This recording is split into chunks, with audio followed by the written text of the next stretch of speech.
불순종의 가르침이라는 말씀의 제목으로 하나님 말씀 전하겠습니다. 불순종의 가르침.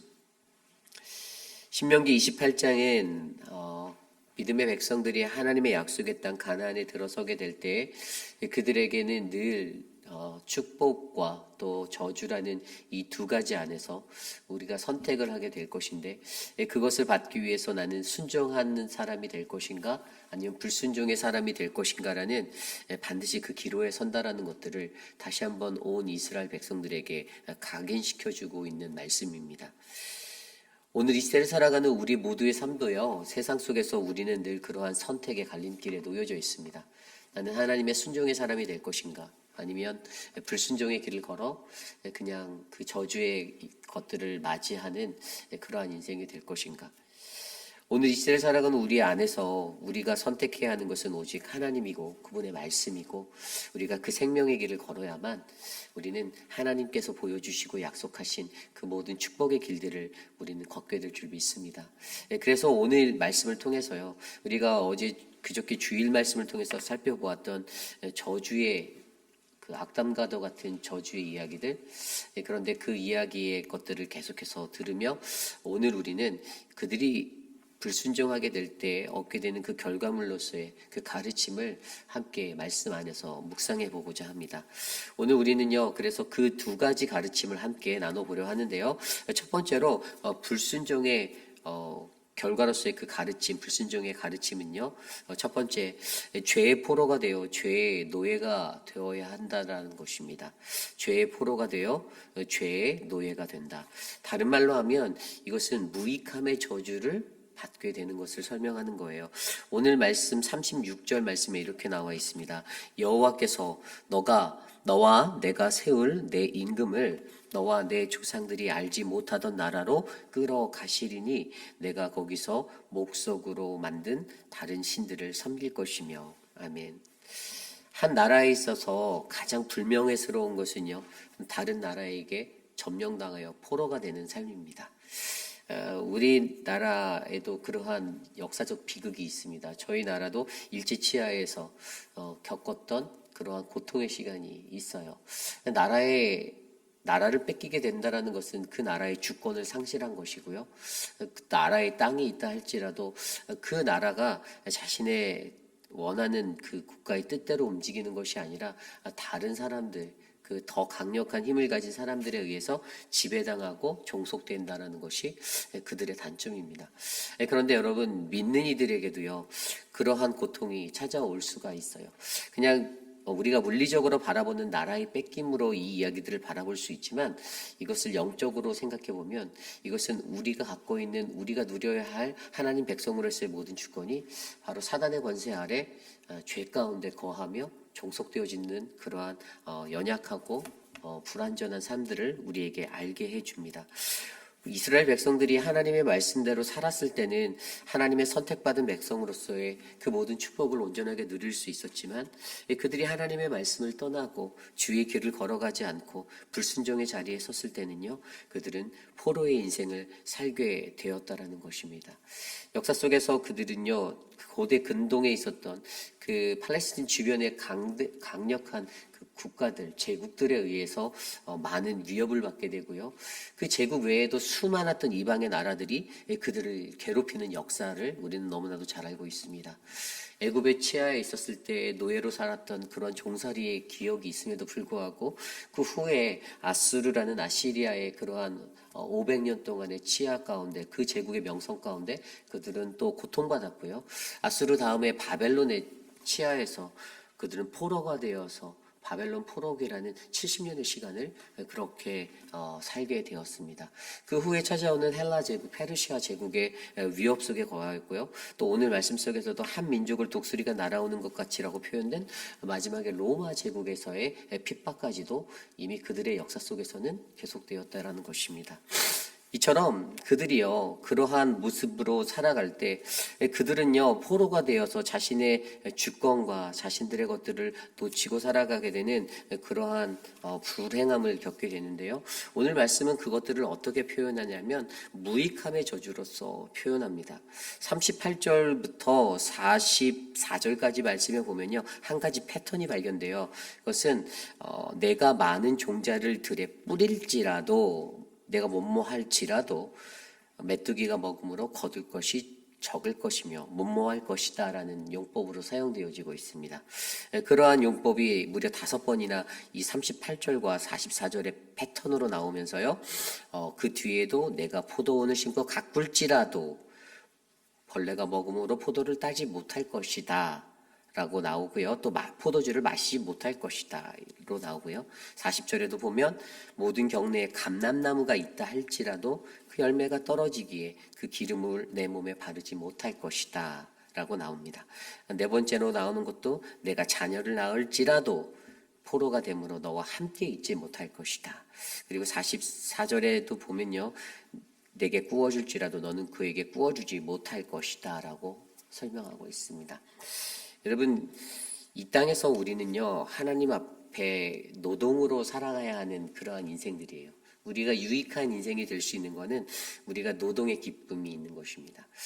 리타이어 해보신 분들은 많이 아실 거예요. 한창 젊었을 때 열심히 일하던 시간이 얼마나 값진 것인지.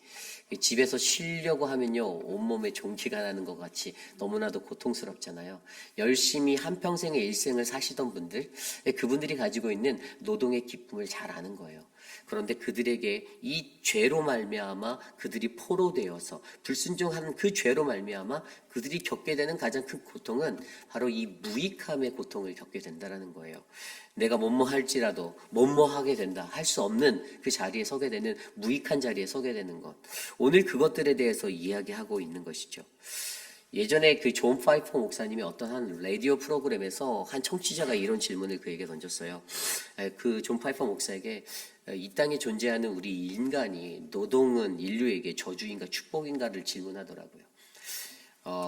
한창 열심히 일하는 사람들은요, 일하는 것이 무겁다라고 느껴져서, 아니면 때론 그것들이 불완전하다라고, 불완전하다라고 느껴져서 때론 그들에게 노동하는 것이 힘들다라고 여겨질 때가 있습니다. 그런데 이것을 성경적으로 파이퍼 목사님이 어떻게 표현해 주었냐면요, 여기에 죄라는 것들을 두었어요. 인류에게 하나님이 처음에 그들을 창조하실 당시에는 그들에게 생육하고 번성하라, 그 노동의 기쁨의 것들을 그들에게 주었어요. 인간이 이 땅에서 살면서 이 땅의 모든 피조물을 지배하고, 그리고 그 땅 안에서 너희가 수고하여 그들을 번성하고 다스리고 할 수 있는 권한을 너희에게 줬는데, 인간이 이 아담과 하와의 죄로 말미암아 저주를 받게 되고, 남자가 하나님께서 그 저주의 것으로 평생 땀 흘려 수고해서 네가 일해야 한다라는 그것들을 받게 되었는데, 그래서 인간의 마음 가운데는 이것이 도대체 하나님이 주신 축복인지 하나님이 주신 저주인지 노동에 관해서 헷갈려 한다라는 것입니다. 그래서 이 사람은 내가 아침 9시부터 저녁 5시까지 온종일 일하며 살아가는 내 직업이 하나님, 이게 축복인가요, 저주인가요? 이것을 파이퍼 목사에게 이제 물어봤던 거예요.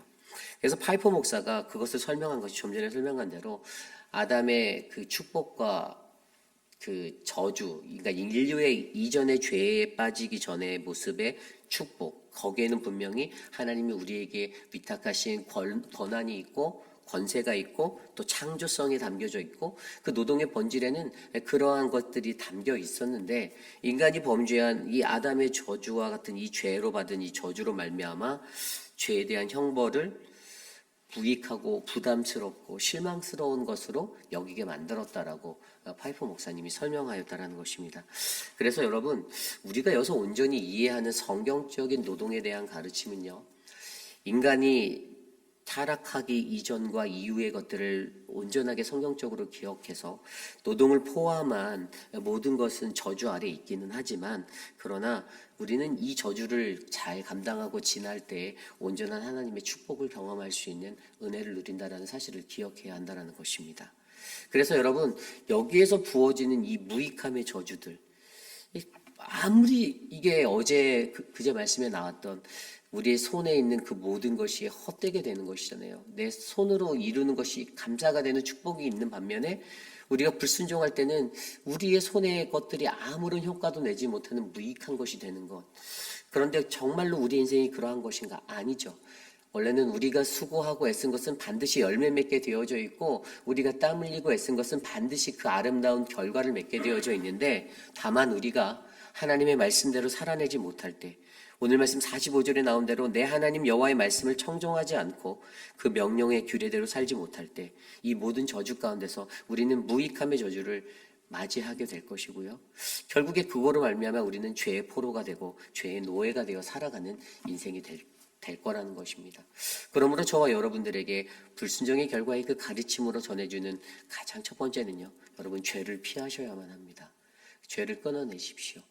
우리가 이 죄 가운데 죄의 노예가 되지 않고 죄의 포로가 되지 않고 우리가 하나님의 사람으로서 이 땅에서 영생을 주시는 그 거룩한 하나님의 은혜를 누리며 살아가기 위해서 저와 여러분들이 날마다 죄와 싸워 승리해내시기를 간절히 부탁합니다. 이것이 오늘 말씀의 첫 번째입니다. 오늘 말씀의 두 번째, 불순종의 결과의 가르침은 무엇인가? 그것은 바로 내가 멸망할 것이라는 거예요. 내가 멸망한다. 오늘 말씀 45절 이후에 보면요, 마지막 절까지요, 내가 멸망한다, 내가 너를 멸하리라 라는 그 말씀이 45절에도 나오고 48절에도 나오고 51절에도 두 번이나 나오고 있습니다. 하나님께서 반복적으로 말씀하시는 것 중에 하나가 바로 내가 너를 멸망시키고 내가 마침내 너를 멸절시킬 거다라는 것이에요. 이것은 무엇을 의미합니까? 우리는 하나님의 심판을 피할 수 없다라는 것입니다. 하나님 앞에서 우리는 언젠가 반드시 단 한 번 주님 앞에서 그 심판의 결과를 받아야 할 때가 있다라는 것입니다. 우리 인생이 이 땅에 살면서 이것을 잊고 살 때가 많습니다. 여기에 무감각해져 있어요. 그냥 살아도 된다라고 생각해서 그렇게 살 때가 많이 있습니다.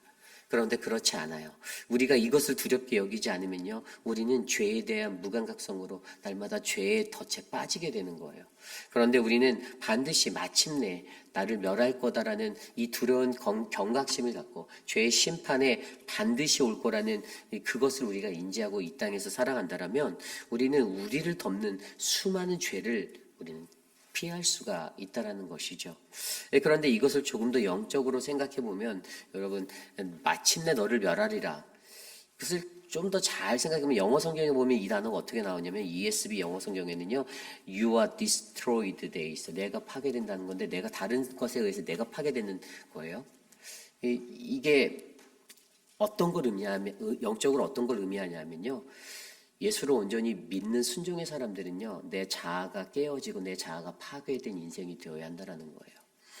내 자아가 살아있으면요, 우리는요, 오늘 말씀에서처럼 어떻게 됩니까? 적군이 우리를 애워싸고 우리를 둘러싸고 성읍을 포기하고, 나의 성읍이 어딥니까? 나의 성읍은 바로 우리가 살아가고 있는 그러한 어떤 나의 가정이잖아요. 그리고 들판은 우리의 어떤 그 삶에 있는 어떤 삶의 일터와 같은, 그런데 내 성읍이 애워싸임을 받는 거예요. 내 가정이, 우리의 공동체가 죄 때문에 그런 애워싸임을 당해요. 근데 그것도 하나님이 주시는 두려움이거든요. 하나님께서 그렇게 만들어 주셨어요. 왜죠? 우리가 이 내 아이 깨어지지 아니하는 자아로 말미암아 날마다 공동체 안에서 죄짓고 범죄하고 하나님을 떠난 자들처럼 살기 때문에, 하나님이 원하시는 가장 큰 목적은 You are destroyed. 네가 파괴되어야 돼. 내가 깨져야 돼. 너는 반드시 무너져야 돼라는 것들을 우리에게 말씀하시는데, 우리가 이것들을 감당해내지 못할 때 적들의 공격이 끊이지 않고 나를 에워싸고 나를 덮친다라는 것입니다. 그래서 우리가 여기서 조심스럽게 들어보아야 하는 말씀은요, 과연 오늘 말씀에서는 이것을 어떻게 이겨낼 수 있을까? 46절 말씀에 보면 이렇게 나와 있어요. 이 모든 저주가 너와 내 자손에게 영원히 있어서 표징과 훈계가 되리라. 아멘. 저주가 바로 이 저주들이 표징이 된다라고 말해요. 표징과 훈계가 된다라고 말합니다. 그러니까 저주를 그리스도인들이 두려워하지 않을 것은, 저주는 나를 바른 길로 안내하는 등대가 된다라는 것이에요. 이것을 표적을 삼아서 어떤 심볼이 되게 해서 깃발이 되게 해서 이게 히브리어로 표적이 오트라는 단어인데 헬라어는 세메이온이라는 단어로 70인역에서 번역해서 신약 성경에서 사용되고 있거든요. 이게 뭔가 하면 우리가 잘 알고 있듯이 어떤 것에 대해서 경고가 되는 것이고 우리들의 경종이 되는 것이에요. 그러면 우리들 앞에 눈앞에 펼쳐져 있는 수많은 저주들을 바라보며 우리는 그것을 깃발 삼아서 그것을 신호 삼아서 우리는 이 죄악의 자리를 피해가야 한다라는 것을 우리에게 알려주고 있어요. 두 번째는요, 47절 말씀에 뭐라고 나와 있냐면 내가 모든 것이 풍족하여도 기쁨과 즐거운 마음으로 내 하나님 여호와를 섬기지 아니함으로 말미암아라고 설명합니다. 그죠? 우리가 하나님 섬길 때 순종할 때 여러분 기쁘고 즐거운 마음으로 섬기시기를 바랍니다. 내 안에 기쁘지 못하고 불평이 된다라면요, 그만큼 어리석은 사람이 없다라는 거예요. 이 저주에 대한 경고들을 바라보지 못하고 불평하거나 그것에 있어서 내 생각 안에서 만족함을 드러내지 못하는 그런 감사가 없는 인생이 되면요, 그 인생은 하나님의 저주의 경종조차 제대로 바라볼 수 없는 인생이라는 것입니다. 그러므로 여러분, 저와 여러분들 우리 안에는요, 이 저주를 표적 삼아 늘 기쁘고 즐거운 마음, 감사한 마음으로 오늘 내게 주신 그 하루하루의 삶에 감사와 기쁨으로 하나님을 섬기는 인생이 되시기를 간절히 축원합니다. 그러한 인생, 그리고 이때 어떠한 비극이 그들 앞에 펼쳐지나요? 54절 이후의 말씀에 보면 비정한 사회로 만들어버려요. 이 공동체가 비정하게 된대요. 54절과 55절은요, 인정 많던 그 남자, 유순했던 그 남자가요, 그 한 사람이 이제 자기의 자녀를 고기를 먹잖아요. 이게 인육을 먹잖아요. 이게 그들이 굉장히 이스라엘 역사 속에서도 그들이 우리가 잘 알고 있는 이야기가 있잖아요. 아수르의 군대가 그 쳐들어와서 그 사마리아 성을 에워쌌는데 북이스라엘이. 근데 그때 그 안에서 굉장히 오랜 시간 동안 대치하고 그러고 있었거든요. 먹을 것이 없게 되는 거예요. 그러다 보니까 그때 어떻게 돼요? 정말로 비정한, 윤리적으로 맞지 않는 자기의 자녀들을 죽여서 그 죽은 그 고기를 죽인 건 아니고 그들이 굶어 죽었던 그 시체를 먹게 되는, 인육을 먹게 되는 그런 비극이 있었어요. 그것에 빗대어서 얘기한 건데, 그때 이 남자가, 근데 그 사람이 세상 사람들에게 저 사람 참 좋은 사람이야, 인정 많은 사람이야 라고 평가받던 사람이었는데 그들이 자기 자녀의 고기를 나누지도 않는, 더 비극한 사회를 만드는 그런 모습으로 바꿔버렸다라는 거예요. 자녀를 먹는 그러한 비윤리적인 모습에 인정 없음까지 더해지고 56절과 57절 말씀에도 유순한 여성, 그 여인이 자기 몸에서 나온 갓난 아이까지도 몰래 먹고 남편과 자녀들에게도 나누지 않는 그러한 비극이 이루어지는 그 처참함을 보여준다는 것입니다. 결국에 우리가 하나님을 순종하지 못하고 불순종하고 살아갈 때 우리도 이런 공동체의 비극을 마주할 수 있어요. 인정 없는, 인정이 사라진. 그래서 저와 여러분들 우리 모두 안에 중요한 것은요, 가장 먼저 내가 파괴되어져야 하는 거예요. 공동체가 멸망당하고 나라가 멸망되지 않기 위해서는요, 여기에서 말하는 You are destroyed는 이스라엘 나라 너희가 망할 거야가 아니라 사실 너예요, 너. 오늘 이 죄 가운데 서 있는 나라는 이 자아가 깨어지지 않으면 더 진짜 멸망이 무엇인지 경험하게 될 거야를 우리에게 말해주는 거예요. 여러분, 이 영적 원리를 우리가 기억하셔야만 합니다. 올 한 해 우리가 외치고 있는 것이 나라의 벗 크라이스트, 갈라디아서 2장 20절 말씀에 내가 그리스도와 함께 십자가에 못 박혔나니 그런즉 이제는 내가 산 것 아니요 오직 나를 위하여서 우리를 위해서 대신 이 땅에서 죽으신 그 예수 그리스도를 위해서 우리가 사는 것이다 라는 믿음의 고백을 하잖아요. 나를 위해서 이 땅에 그분을 보내주신 하나님 예수 그리스도를 바라보며 우리가 기억해야 하는 것은요, 철저하게 내가 멸망한 인생이 되어서 내가 멸망되어져서 공동체가 살고 가정이 살고 나라가 사는 그 믿음의 은혜를 우리가 걸어가기를 원합니다. 그래서 저는요, 오늘 말씀을 정리하면 저희 교회 공동체에 듣기만 해도 짜증이 날 수 있고 무서운 말씀인 것 같은 저주의 말씀, 불편한 말씀인 것 같지만 이 저주의 말씀들을 바라보며 하나님, 내가 정말로 순종의 사람이 되어서 하나님의 은혜를 누리는 인생이 되기 원합니다. 하나님, 나를 그러한 삶으로 인도하시고 내게 그 은혜를 베풀어 주십시오라고 간구하는 저와 여러분 우리 모두가 되시기를 간절히 축원합니다. 주신 말씀을 놓고 함께 기도하기 원합니다. 이 땅을 살아가면서 순종의 그리스도인이 되는 것이 쉽지가 않습니다. 우리가 죄를 피해야 하는 것도 너무 잘 알고, 그리고 죄의 포로가 되면 안 된다는 것, 노예가 되면 안 된다는 것도 너무 잘 압니다. 그런데 죄의 포로가 되고 노예가 되면 무익함의 것들만 우리 안에 넘쳐나는 거예요. 그 어떠한 영적인 것도 생산해내지 못하고 유익한 것들도 만들어내지 못하는 인생이 되는 거예요. 그리고 내 자아가 깨어지지 않는다라면 you are destroyed 된다는 그것을 말미암아 가정이 망하고 공동체가 망하고 나라가 망하고 민족이 멸망하는, 온 세계가 멸망하는 진짜 참혹한 비극을 경험하게 될 거라는 거예요. 그러므로 가장 먼저 내가 구할 것은 하나님, 내가 죄의 포로가 되지 않기 원합니다. 하나님, 내가 내 자아가 깨어지길 원합니다. 하나님, 이 불순종의 결과들로 인한 하나님 이 교훈을 내게 말씀해 주시고 가르쳐 주셔서 내 삶이 온전한 주님의 사람 될 수 있도록, 십자가의 인생 될 수 있도록 해도 달라고 이 시간 함께 기도드립니다.